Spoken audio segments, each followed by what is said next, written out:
তানজিম, হুম, তুমি কোন জামাতে পড়ো? প্রথম জামাতে। আচ্ছা, তুমি কি হাদিস পারো? জি। তাইলে তুমি তুমি কয়টা হাদিস মুখস্থ পারো? 30টা। 30টা। দোয়া পারো? জি।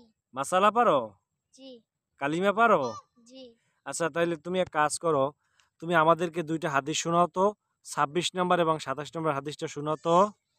26 নাম্বার হাদিস শরীফ, আল মুসলিম ওয়াকুল মুসলিম। 26 নাম্বার হাদিস শরীফের অর্থ মুসলমানের ভাই।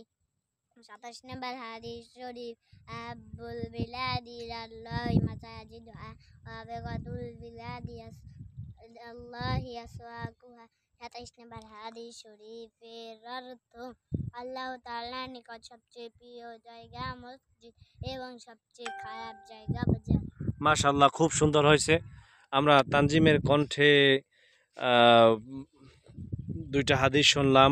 সে 30টা হাদিসই মুখস্থ পারে এবং দোয়াও পারে। মাশাআল্লাহ, আলহামদুলিল্লাহ, শুকরিয়া।